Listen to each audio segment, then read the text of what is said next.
Assalamualaikum warahmatullahi wabarakatuh. Perkenalkan, nama Ana Dina Silvaulia yang akan mengajak teman-teman untuk sharing diskusi mengenai berbagai hal dalam acara ngantri.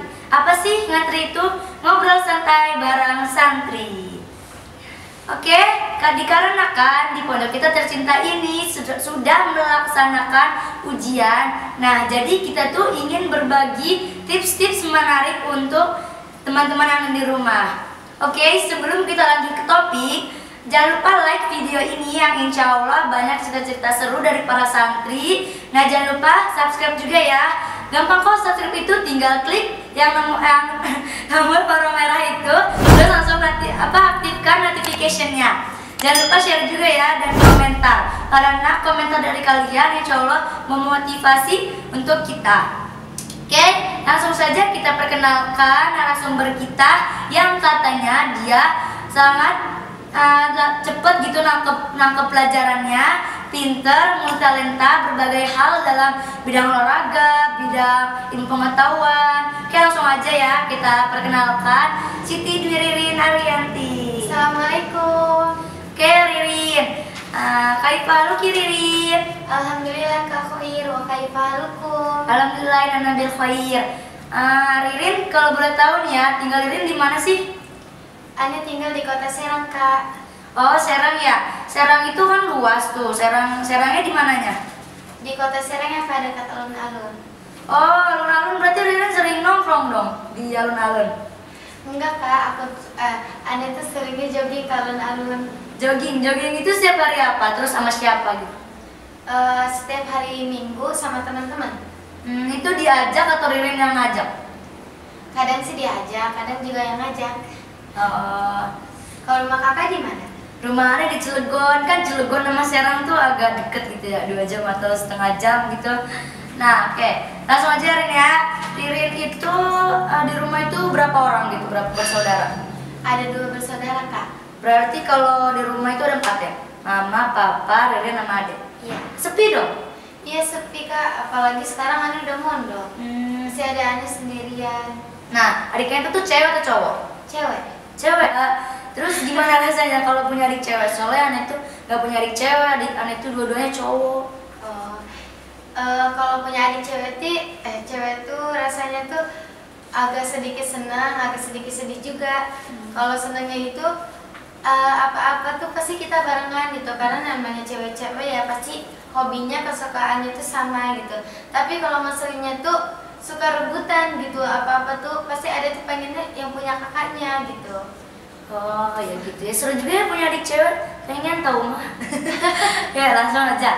Ririn dari SD kelas 1, 2, 3, 4, 5 sampai 6 itu dapat peringkat apa? Katanya kan Ririn di SMP itu dapat peringkat tuh 1 ya kan dalam 2 tahun ini. Kalau di SD itu peringkatnya berapa aja? Kalau di SD sih alhamdulillah sih Kak, walaupun gak dapat peringkat 1, tapi peringkatnya 4, 5 mulu. Perjuangan Ririn itu mendapatkan ranking 1 pas kelas 6 itu apa? Emang berat sedikit juga sih, karena belum terbiasa gitu ya. Itu karena percobaan pengen peringkat 1 gitu ya.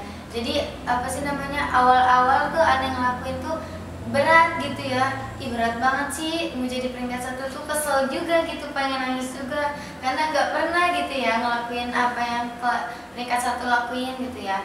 Kayak misalnya belajar tuh harus sungguh-sungguh, jangan di depan TV, apalagi megang HP, pasti terganggu banget belajar kan. Nah disitu Ana tuh susah banget itu tuh, sekali ngedengar teman manggil nama Ana aja udah, rasanya pengen main gitu. Iya, bawaannya pengen main, pengen keluar kayak gitu. Susah banget rasanya, tapi Ana jalanin aja, kata Ana kayak coba jalanin tiap hari, dengan istiqomah gitu, dengan hati ikhlas, sudah ikutin aja, niatin dalam hati kalau tujuan kakak tuh pengen juara 1, udah ikutin aja alur. Oh iya, Ririn dilesin atau belajar privat sama Mama Ririn? Dulu sih sama Mama dilesin, biarin biar lebih fokus gitu ya, biar kan gimana mungkin kan temen nyusul-nyusul ke tempat les gitu ya, jadinya biar fokus belajar sama gurunya gitu berdua. Oh, pernah gak sih Mama bilang kayak gini, Ririn, kayak gitu. Apa harus terus belajar ya Rin. Mama tuh pengen ya Ririn tuh ranking 1 kayak gitu. Terus emang Ririn bisa dapet ranking 1, ntar mama beliin kayak gini, kayak gini, kayak gini. Pernah nggak nanya kayak gitu?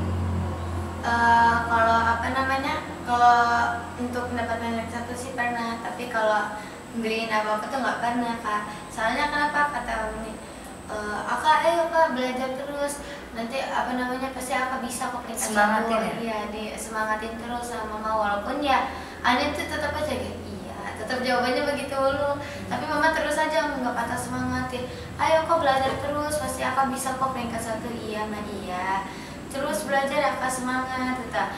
Nanti ketika Ane udah peringkat 1, mah aku udah peringkat 1 nih, mau ngasih apa kakak, mungkin Anda masih kecil gitu ya, masih polos pikirannya gitu ya. Sebenarnya Anda juga nggak enak sih Kak gitu kalau kayak gitu tuh ke mama Anda ngomong gitu. Kan apa namanya gitu, emang peringkat Anda kan peringkat 1 emang, tapi kan bukan hasil Anda gitu ya, hasil perjuangan mama Anda, itu juga doa dari mama Anda gitu. Apa sih namanya, mama Anda jawab gini, apa namanya, sesuatu apa hadiah terindah itu adalah doa, kata mama Ane. Terus katanya, ya udah mama ngasihnya hadiah yang terindah untuk Kakak, doa aja. Oh gitu ya, jadi mama itu ngasih yang terindah itu doa itu ya, jarang apa sih, tanpa terputus gitu doanya buat Ririn. Oke. Ririn itu hobi, cita-citanya, impiannya Ririn dari kecil hingga dewasa yang Ririn pengen banget mewujudin tuh apa? Kalau hobi Ane sih membaca buku Kak. Hobi. Baca bukunya fiksi atau non fiksi? Ane sih paling suka membaca buku fiksi gitu Kak. Fiksi berarti novel dong? Iya, novel kayak cerita-cerita motivasi tentang kehidupan gitu. Ane paling suka banget itu. Tapi kalau non fiksi Ane juga suka, tapi nggak terlalu suka gitu karena kadang non fiksi itu bosan kan, kayak buku pelajaran gitu. Oh iya. Buku pelajaran apa yang pelajaran apa yang Ririn suka kalau di sekolah? Paling semangat itu Ane tuh cuma pelajaran MTK doang Kak. MTK ngitung-ngitung loh? Iya. Ya kalau cita-cita Ririn jadi apa? Cita-cita Ane sih pengen, Ane tuh dari kecil tuh pengen banget Ane jadi dokter Kak.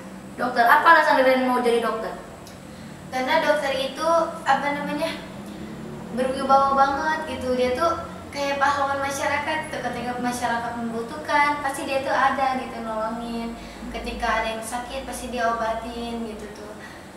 Terus orang tua juga sih itu aja sih katanya, oh pengen jadi dokter, ya udah semoga tercapai gitu, bangga aja gitu pengen jadi dokter, yang penting berusahanya dengan sungguh-sungguh gitu. Kalau impian Ririn dari kecil itu apa? Impian Ane sih dari kecil pengen membawa kedua orang tua Ane ke Mekah. Mau tercapai ya. Amin. Kalau cita-cita kakak gimana? Kalau cita-cita Ane itu pengen jadi hakim. Dari kecil tuh emang pengen jadi hakim. Nah, sih kak kok pengen jadi hakim? Karena Ane kan orang Medan tuh, lagi kan Ane Batak Karo kan ya, nggak terlalu apa sih, kayak nggak mau kemana-mana gitu, pengen jadi hakim banget gitu emang. Terus ya gitu biar bapak Ane juga kan asli Medan juga kan, pengen jadi itu hakim. Kalau impian kakak dari kecil apa sih kak? Impian dari kecil itu pengen banget bisa kuliah di Korea, pengen banget. Karena awalnya itu Ane sering lihat-lihat sinetron Korea kan, seru-seru gitu kan. Nah jadi Ane tuh pengen banget itu ke Korea. Terus juga Ane impiannya pengen apa ya? Pengen umroh bareng orang tua gitu, pengen banget ke Mekah gitu.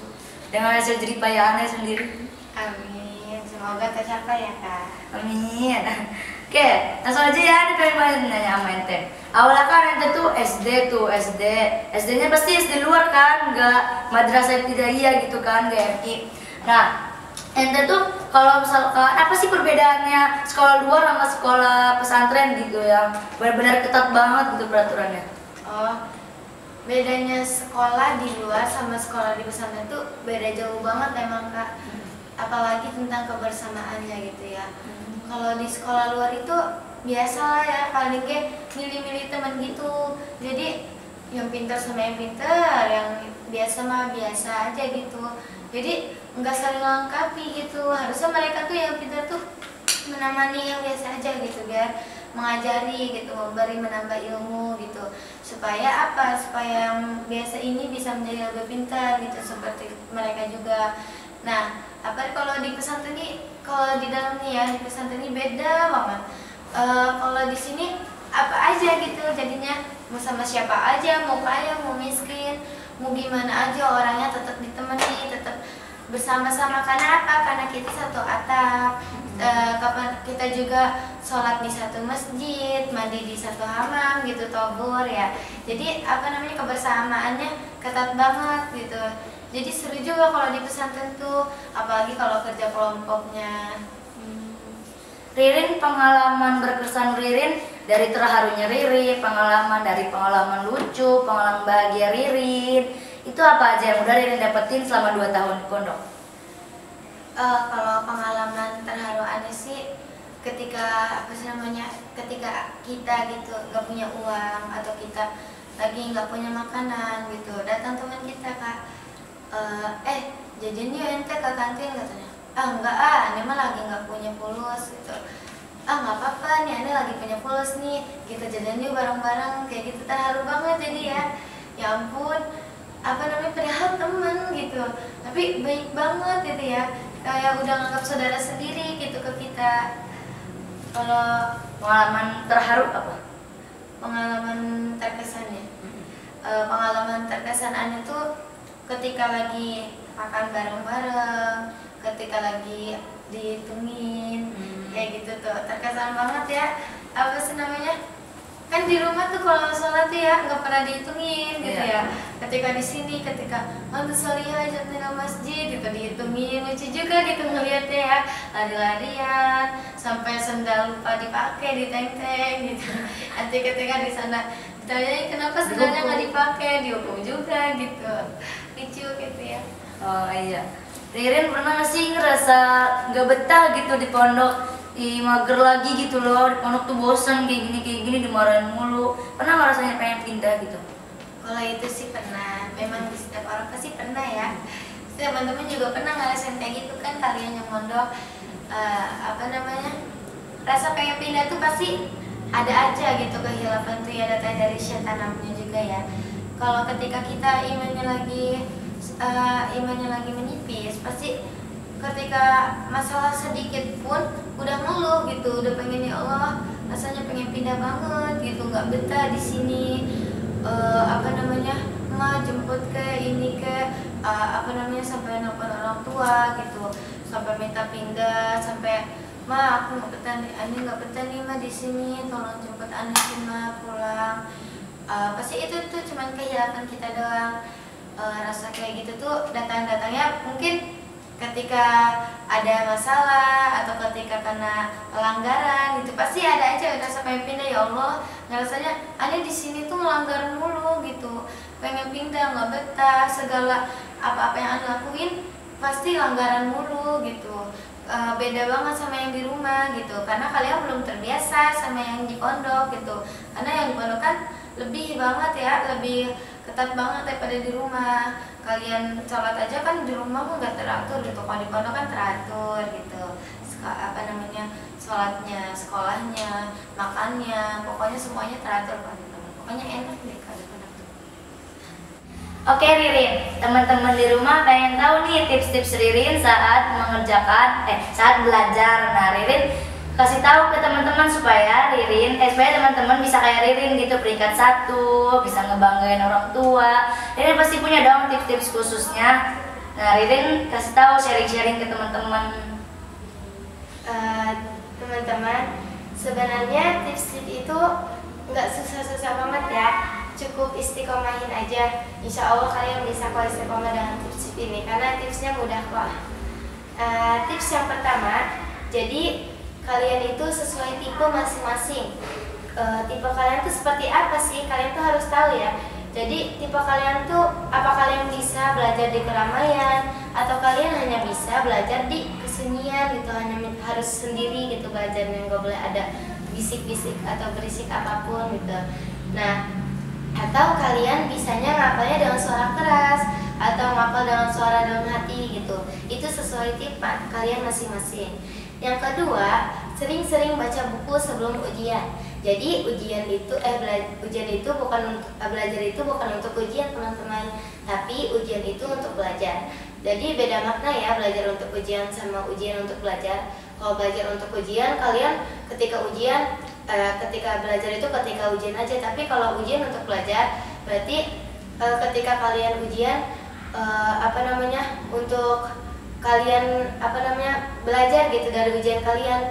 Gimana sih ujian aneh tuh? Kalau nilainya sedikit berarti kalian harus belajar dari situ. Oh berarti aneh kurang belajarnya gitu. Jadi kalian harus lebih rajin lagi belajarnya. Nah, sering-sering baca buku. Maksudnya ketika sebelum kalian ujian, ketika pulang sekolah, biasakan setiap sebelum tidur kalian membaca buku minimal 5 menit. Gak usah diakalin, yang penting kalian paham atas pelajaran apa yang udah diberi ustazah atau ustaz tadi pagi. Nah, tips yang ketiga, karakter. Jadi kalian itu harus sesuai dengan karakter kalian ya. Karakter kalian itu kayak gimana? Kalau misal kalian melihat karakter orang yang udah pintar gitu ya, orang yang ngapalnya cepet gitu, karakter dia tuh ketika menghafal, dia sekali baca langsung hafal. Berarti kalian itu harus lebih dari dia. Mungkin kalian itu 5 kali baca atau 10 kali baca, itu sesuai karakter kalian masing-masing. Nah, yang keempat, jangan lupa ibadah sama Allahnya juga ya. Jadi kalian tuh jangan hanya belajar tapi ibadahnya dilupakan. Itu nggak boleh. Jadi ibadah sama belajar itu harus seimbang. Ketika kalian belajar, kalian juga ketika kayak malamnya itu sebelum tidur tuh kalian sholat hajat atau sholat witir dan baca Quran kayak gitu, memperkuat ibadah, berdoa sama Allah. Biasanya doa kita tuh terjawab loh kalau ketika kita sholat hajat. Hajat kan keinginan gitu ya. Ya, yang kelima, tipsnya itu minta doa orang tua. Jangan lupa juga ya ketika kalian nih orang-orang yang di pondok nih, ketika kalian nelpon jangan minta uang aja ke orang tua, tapi minta juga doa sama orang tua. Karena doa orang tua itu penting loh. Tanpa doa orang tua kalian, pasti kalian gak mungkin tenang di pondok. Banyak juga yang gak suka sama kalian pasti di pondok. Tapi karena doa orang tua kalian bisa betah di pondok, bisa punya banyak teman, senang juga di pondok, disenangi banyak ustaz-ustazah, teman-teman gitu. Nah, kalian jangan lupa minta doa orang tua, jadi supaya kalian itu ilmunya semakin berkah gitu. Ketika kalian minta doa ke orang tua jadi mudah gitu, ngapalnya mudah, ilmunya cepat masuknya gitu ya. Jadi ketika kalian minta doa orang tua, jangan ketika ujian aja ya, tiap hari juga jangan lupa minta doa orang tua. Nah, yang dari semua tips itu kita rangkum jadi duit ya. Tapi bukan duit lembaran itu ya teman-teman. Duit ini beda, duit ini lebih spesial, yaitu D-nya doa, U-nya usaha, I-nya ikhtiar, dan T-nya itu tawakal. Nah, semua itu kalian jangan lupa kerjakan ya. Kalau kalian usaha kalian insya Allah nggak sia-sia, dan insya Allah kalian juga bisa dapat peringkat, tapi sesuai diri kaliannya ya. Sesuai diri kalian masing-masing aja. Nah, segitu tips dari Ririn buat teman-teman sekalian. Insya Allah bisa ya dirangkum gitu, dikerjakan dalam istiqomahin terus. Tadi apa aja yang paling penting? Duit, doa, usaha, ikhtiar, dan tawakal. Nah, cukup sekian ya dari kami. Kalau misalkan ada salah kata, mohon dimaafkan karena kita masih tahap belajar dan ini podcast pertama. Dan insya Allah podcast selanjutnya akan lebih baik lagi. Amin. Amin. Wassalamualaikum warahmatullahi wabarakatuh.